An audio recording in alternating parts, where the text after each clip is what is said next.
cheers to another successful Star Wars weekend. I think this year was a huge upgrade over last year. We got Salacious Crumb and pipes. We've got this amazing door behind you and the pipes up top. I really love that this year we were able to get a photo wall. It was a really great backdrop for people, and they took a lot of photos, which was real fun to see. Next year, maybe upgrade our logo a tiny bit. Something we didn't really think about till the last minute, but luckily we had this magnet that we could stick up there. But next year, maybe do an actual logo piece, yeah, that looks like it's in the Star Wars universe. Ah, yes. You know, distressed, I like metal. that idea. Yeah.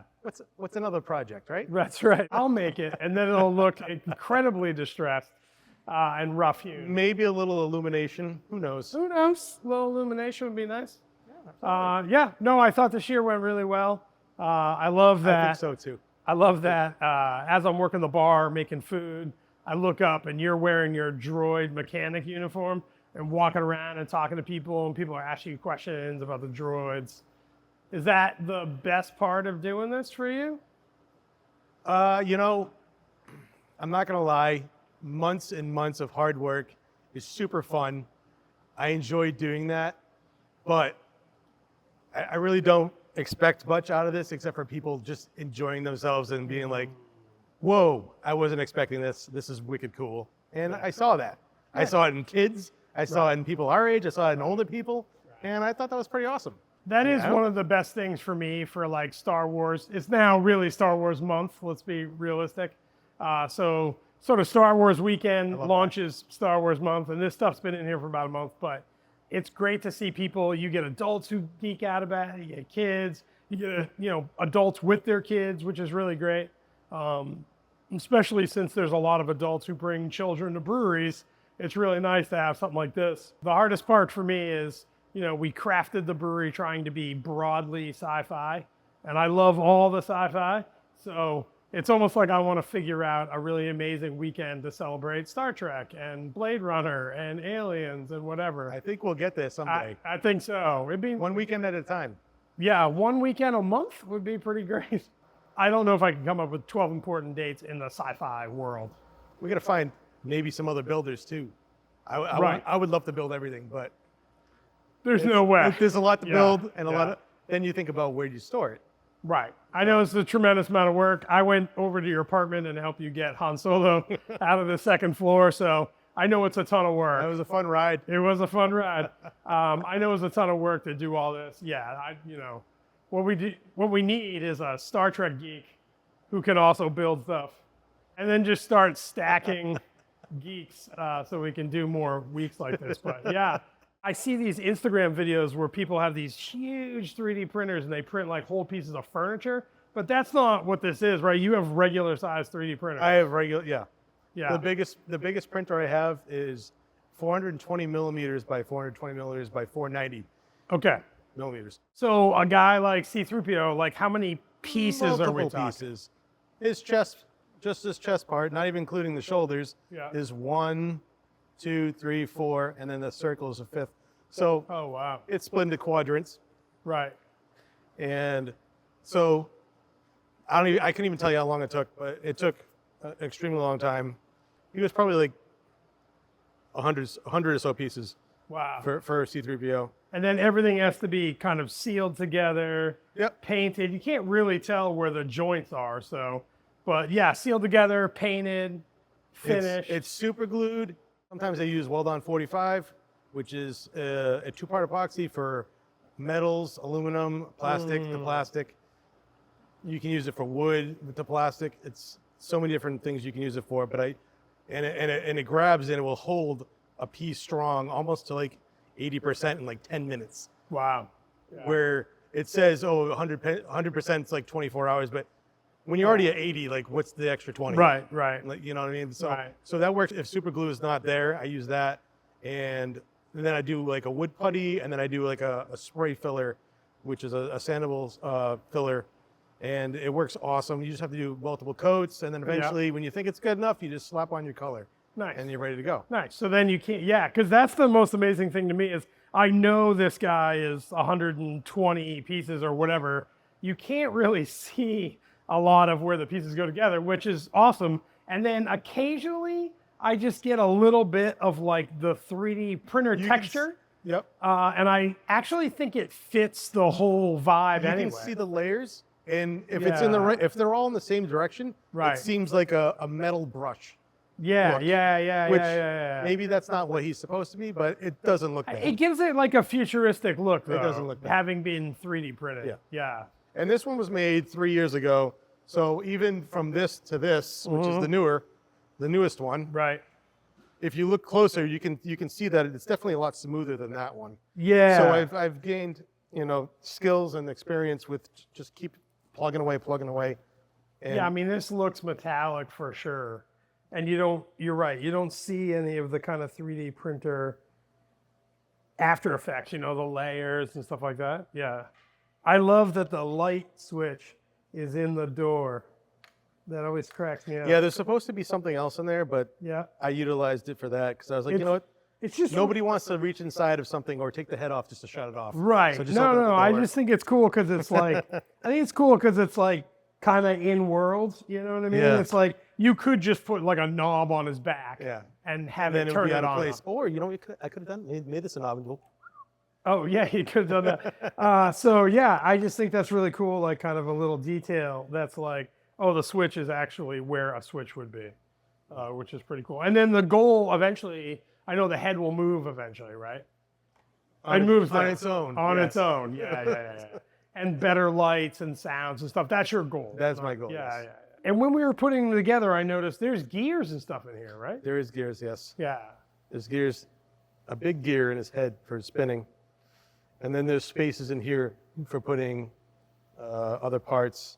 Servos and so you could actually drive the motor to move them. Yeah. Oh yeah. Yep. Wow. And it's got fully. Look at the wheels. Yeah, I noticed when we were loading them in, they're like omnidirectional wheels. Yeah. And that's all 3D printed too. All of it, 100%. Yeah. Wow. That's There's amazing. TPU and PETG and ABS and PLA. That's 4 different kinds of filament to print him. Yep. That's so neat, man. It looks really cool. That is the most time-consuming, most crazy, most amount of pieces for any project I've ever done. Was R2. Wow. So. I mean, I think you can kind of tell. I started printing them like 2 years ago. Yeah. And I put a bunch of his pieces in a bag. Wow. And then I was like, well, I got to print more. So I had 2 bags full. Yeah, I like you can tell. It looks like it just rolled right off the movie screen. You know and I said, thank you. And I said, well, I've already printed it all, so I can't just leave it in a bag because what's the point of what I just did? Right. So I was like, eventually I just start off with something. I'm going to start with the leg. Yeah. I can't look at the big picture because the big picture is huge. Right. It's overwhelming. So I just start off one piece at a time. And then once I got done with that, it motivated me to keep going with That's so cool. the next piece and the next piece. Yeah. Wow. So it was definitely a challenge. And I was so happy when I finally put the dome on. Right. And it was like, oh my God, look, it's R2D2. Yeah. That's insane. So excited. That is so insane. So it was a great build, great fun. Yeah. Obviously, the photo wall, these two big guys from the original trilogy were a big draw, but there's a bunch of other stuff. I thought a lot of the tiny details really made it for me this year. I love the Jedi training probes that are just kind of hanging there. I love the fact that we put one of the Rebel display tactical screens on the window of our Koji room. Looks so good. And it looks really good. I think we're just leaving that there. Everything, like little just pieces here and there, boom, this thing. It really brought it for me. I love that. I know we couldn't get it operational this year, but next year, for sure, we should get the tap system with the IG88 tap heads on it. We could get that working, probably for self-serve water, but we definitely learned a really interesting, important lesson this year, is that with the taps facing the customer, there were a lot of people who said, oh, is this hooked up? At the same time they asked the question, they were pulling on the draft handle. So if that was hooked up to something, there would be sake everywhere. So I had a pretty good idea of, maybe trying to make it here for self-serve water. I think it would be really cool if we could repurpose the taps with the IG-88 heads and everything, real classic New Hope Star Wars vibe, and put them over there and have it be self-serve water. And so I know there's a way. I found taps online that are self-closing. So you can't open the tap and walk away and have it be open, which would be the most important thing as a customer-facing tap. So I found tap heads that are self-closing. They have a spring in them. So you pull it and then you just let go. So we do one water and one sparkling water. Be kind of cool. Yeah. And then we could just drill a hole through the walk-in and put those up. I think that'd be real neat. Yeah, I like all the little details. I love that, like, somebody else got a kick out of this the other day too, but I love that there's like an explosive device, right? You got 2 of them actually. Yeah, we got 2 of one over there. So I love that there's like this explosive device with actual working lights, and it's just like magnetized to the side of the Koji room. Right? And so some people notice that stuff and some don't. So this year on Star Wars weekend, you know, there's people who come in here are just like so blown away by the big stuff, this, that, Han and Carbonite, that. And it is impressive. But then there's some people who are like, oh yeah, they notice like little bibs and bobs. Somebody asked me about that little thing with the wire up near the speakers. And I was just like, it's just a, you know, part of the whole thing. I think the lamps on the table, that also helps. It's just like all the little stuff just gets more immersive. I tried to make it fit over what you had existing. Right, we had existing lights, and you I made just the made lamp a sleeve, so that way you don't have to purchase new lamps, and you can just recharge your own stuff and slide them over. Yeah. I thought it would be the easiest way to you know. And then I want to ask you about the IG-88 like droid head lamp thing. I saw that in the cantina scene in Star Wars. Yes. Like they definitely did the same thing. Yes. And so those are all over the original Star Wars. But I don't think the IG-88 droid was in the movie. It was just the heads of it. He was not in the movie. Right. He was in Empire Strikes Back, first appearance. Okay. On one of the ships. Yeah. With Boba Fett and Boss. Oh, he was in the Bounty Hunter lineup. Correct. Right. And so that's the thing, right? Like, they must have been building this immersive world like way before they knew they had to. So those were used as lamps in the cantina. And then later on, they're like, this is the head of the droid. It just shows you the level of creativity that happened in 1976 and 1977. Right. Until 83. It was just right. The minds, brilliant minds. Yeah, the same thing with the IG-88 taps. That's in the cantina scene, you know? Yep. It's like there's a tap thing and there's IG-88 just one's hanging around. They're just They're like, just put a bunch of them in there. It looks cool. That's crazy. And you know, in retrospect, it makes a lot of sense. So one of the great things Star Wars weekend for me was getting to make light side sake, dark side sake. One of my favorite things we do every year. The first year we made them, we went black with the dark side and cloudy blue to look like blue milk with the light side. And then the second year, something, I don't know, really struck me. I wanted to do something different. The black one was a little weird, even for the dark side. And so I decided to go with like lightsaber colors. And so we had a blue sake with blueberry and lavender, which was really great. And then we're tasting some of the dark side right now, which is the only sake all year that we add food coloring to. Everything else is natural ingredient coloring. But we had food coloring. It is the dark side. This one is cacao nibs, cinnamon, and chili. And I like it. It's like you get the cinnamon right away. 100%. And some of the cocoa notes. And then the heat when you drink it. Yeah, and that's the thing I like about beverages that have chili in them is the more you drink it, the more the heat builds and builds. The first sip, you go, oh, there's a little heat there. And then after a while, you're like, oh, there's a little more heat. Oh, there's a little more heat, a little more heat. So I love that aspect of spicy beers or spicy sakes. Keeps me going back for more. Yep. The other thing that we noted after Star Wars weekend was over is that the dark side is actually really good warmed up as well. It's a bit of like a Mexican hot chocolate vibe. Yeah, you got cacao nib, you got cinnamon, you got chili. It has a lot of that kind of Mexican chocolate vibe, and warmed up, it's just like super chocolatey. The chocolate comes out more. I've not tried that, but I'm intrigued. I bet. I think now we've done it 2 years in a row. I think next year we'll just continue to make the same sake as a tradition, right? Red for the dark side, lightsaber, blue for the light side, lightsaber. And then our intrepid regular customers, including you, came up with, if we got a red sake and a blue sake, they came up with, you could mix them 50-50 and call it the Mace Windu, which is the only purple lightsaber in the Star Wars universe. I just love having the, commitment all the way down through the sake. And next year, my big challenge will be how do we come up with Star Wars food? There's not a lot of food content from the Star Wars universe. And so it would be interesting to come up with some more stuff. Yeah, I mean, eating. Let's see, eating in Star Wars. I think Jabba ate like a frog out of like a little wet And container or Rey has I don't some know. kind of inflating bread she uses. Oh, yeah. So there's not a ton of food and drink lore around Star Wars. Well, what's interesting is Star Trek, which is also near and dear to my heart. Star Trek actually has a tremendous amount of eating and drinking kind of lore, Romulan ale and Klingon blood wine and all this kind of stuff and food items. So there's way more kind of food and beverage stuff to do around Star Trek than there is Star Wars. Sounds like we have something we got some work to do with that then. I agree. Awesome. That's for another day.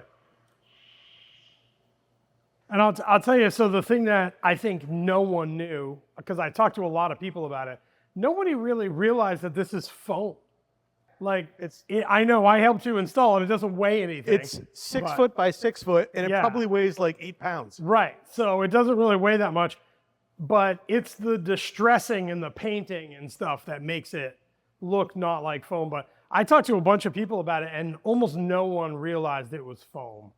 Especially, Like this seam right here should not be there, Right. but for transportation purposes, Of course. it's there. Yeah. Otherwise, I would have got rid of it, and it would have been like one whole piece. But yeah, it's just all the distressing. Like this looks like rusted metal, and this looks like the paint chipped off and it's metal underneath. It was a fun paint job too. I just painted the whole thing white, Yeah. and then I just threw some orange paint into these corners, Yep. and then I just took a bunch of dirt from outside and just threw it on it. Oh yeah. And then I took an air hose and just blew it, Nice. and then I just let it dry, and I let Yeah. nature take its course Nice. with the whole. So with this, is it Organic silver look. underneath? It is actually, yeah. Okay. Yeah. And Originally it's pink foam, Yeah. and then so it's primed and sprayed silver, this and then is sprayed red. silver and then red. And then red. And then how do you get the silver through I here? go back with more silver. Oh, Well, oh, yeah, I have touch this it little up. marker Yeah. to do some of these details. Oh, nice. It looks so metallic. It's crazy. And then the black is hit. Thank you. And the black is hit with a oil paint, which Yep. is I don't even know how to explain this. It's water based, but it's oil. I don't get it. Okay. Yeah. But it's a thing. It exists. Water-based oil. It's yeah. for easier cleanup, and Yeah. you just wet it down and spray it and wipe it off, and That's boom. super cool. It hits all the crevices and makes the crevices a little darker, and all Right. those details pop a little more. Yeah, I mean, just this in here, right? That black in there, it makes it look like an actual door that's open and closed. I had to make sure 1,000 that it times. looked like it was opening and closing at one point. Right. Or it still is. It Right. should be. Right. Yeah, it looks like a piece of machinery that's been working over and over and over for years. That's so cool. It was a fun build. And then I made the extra brackets to hang it up. Yeah, just in case. We do get a lot of kids. We do get a lot of kids in here on Star Wars weekend, so yeah. So that was a fun build, and along with that piece up there on top. I think we probably could have just command stripped the thing to the wall, you know? I think so. Yeah. Being given- about 8 pounds. Yeah, given the fact that it has no weight to it. But I like the extra detail. It's pretty cool. Yeah. Well, I good love news it. is if we want to permanently put it somewhere else, Yeah. we'll get rid of those brackets and Command strip it. slap it on the wall. Yep. And I'll take those brackets and repurpose them for something For else. something else. Yeah. That's amazing. So Cool. I think one of my favorite pieces from last year that has returned is Han frozen in Carbonite. I love the amazing detail, Thank you. all this. I love the lights that work on the side of this and on the remote, which is amazing. I love that we transported this guy here in my 2000 Subaru Sambar Japanese mini truck. It was a, pretty easy transport, but it was really cool to kind of just like put him in the mini truck, drive him here. It's pretty amazing. So is this 3D printed and this is 3D printed? Okay, so no. Gotcha. We got 3D printing and we have CNC cut work on a table. Han's body, Yep. all 3D printed, and all the panels on both sides are 3D printed, Okay. as well as this panel right here, Okay. 3D printed. This box is cut on a CNC table, Mm-hmm. and I had to hand cut out and hand route each one of these holes Oh, to put these all the way panels down. in. Yeah. So 8 times. I Yeah. cut out one template, made it perfect as I Yeah. could, and then just hand route each one. Wow. And then luckily they fit right in, and I was very happy with it. There's a lot of work. I mean, yeah, it's seamless. It and looks then this perfect. is just a piece of particle board Okay. with all the 3D printed pieces glued to it. So anything you see sticking above the carbonite Correct. is 3D printed. 3D printed. Okay, Yep. so the hands are connected to the body. And then these are separate pieces. Correct. The feet. Yes. Okay, and so you mounted those on All screwed from the backside particle board. through the wood Okay. into the 3D printed Okay. piece.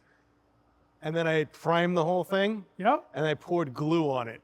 White glue. Just wood glue. Oh, wood glue. And Okay. I poured wood glue on it, and I poured more wood glue on it. When it Right. dried, I did do it 3 or 4 times, Oh, and I wow. tried to move it around. I picked it up and I moved them around so it would be like a Yeah, flow. because there It's is like a flow. there is definitely a flow. So there's a flow in the pattern Yeah. around him.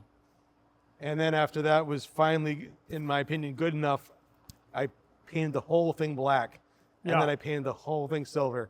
Oh, And then I wow. went back over it with that Wa- oil paint, yeah. water-based stuff, and just sprayed it, and picked it up Wow. and let it pour, and just let it run. Oh, wow. And then that gave it its final appearance. It seems to me to run from the bottom up. Yeah, I think I tilted it that way. Yeah. I tilted it some way. Yeah. Yeah. It was a good idea. Because in the movie, doesn't the Its steam comes up at him. right when they lower him in Right. the pit to freeze him, the Its steam comes stuff up. comes up, right? Exactly. So yeah, so it's kind of flowing up a little bit around him. That's amazing. Thank you. Yeah. So, Wow. It was a fun build. Yeah. At the time, I was like, oh my God, I can't even do this. This is insane. And then I did it. And I was Yeah. like, yay. I can't imagine. Because time is never really on my side Right. with right. a full-time job. Yeah, of course. I mean, this is incredibly detailed, you know. I can only imagine. It must be super weird for Harrison Ford to play this character in a movie. And how many people have like replicated Han and Carbonite? Oh, there's a lot. I've seen like wraps for refrigerators. There's ice cube trays. There's all kinds of different like vinyl wraps. And There is a stuff. Facebook online community to Han in Carbonite building. Wow. So, and they, yeah.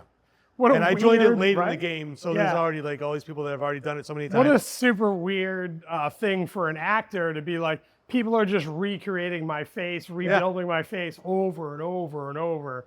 That would be really crazy to me. Yeah, that's pretty awesome. Yeah. I love It is, that it is. you included the remote control that Boba Fett uses to control. Obviously, we can't make this hover. We're not quite there yet, but we can't make it hover. Yeah, it should be, I think, 16 inches off the ground or something. So yeah, the remote control that Boba Fett uses. This doesn't actually exist in Star Wars world, Right. but I needed to connect it somehow. So I just put that on there. And thanks for not screwing this in and the then, wall. and then, exactly. And then now this says Hut in Right. Arabic. So Right, that's so cool. Because he's delivering Han because he's Solo to the property of Hutt. Hut now at Right. that point. So Right, that's so cool, man. Thank you. Thank Yeah, I could imagine this as like a coffee table. If you like brought it up to here and poured, a clear acrylic or whatever in it, that'd be kind of cool. it wouldn't even be bad just putting a couple of standoffs coming up like Yep. past his face with a piece of glass on it, tempered glass. Yeah. Oh, That'd be pretty yeah. sweet. Just all you need is Yeah. that, and then you'd have the glass over. And he's it. just under it. Yeah, that would be really cool. Yeah, it's a cool size. It's with the first time you brought it in last year, I was like, whoa, okay. You're like, you think about it in your head, I go, oh, cool, he built Han and Carbonite. But when you actually bring it in here, you're like, oh my God, okay. Yeah, that's crazy. It's crazy. It's insane. Super fun build. I love it. So are these pads. All the pads and the lights. Yeah, all this The stuff from Millennium the Falcon. Millennium Falcon. Yeah. Yeah, I mean, it's amazing. That was a fun build. I love how distressed these look. You know, Yeah. it looks right from the movie. And then I love the brackets that actually mount them to the thing. They're made of metal, so there's like a reality to it. Yeah, it's just a Yeah. little bit of them bent up on a break at work, and So cool. then just some greeblies attached to it. And Yeah. this foam, these pads are made out of the same foam that's made out of the hatch right there. Oh, yep. It's that pink insulation foam. Yeah, that's crazy. Home Depot sells it. Anybody can get it. Right. And then I But love what that. you do with it is that's the magic. I love that some of these have the bracket and then like the bracket's also magnetic. So like we have it magnetized to the container, which is pretty amazing to give us kind of both options. So we probably could take that and put it over there. I don't know if it'd be long enough, but yeah. You could. Yeah,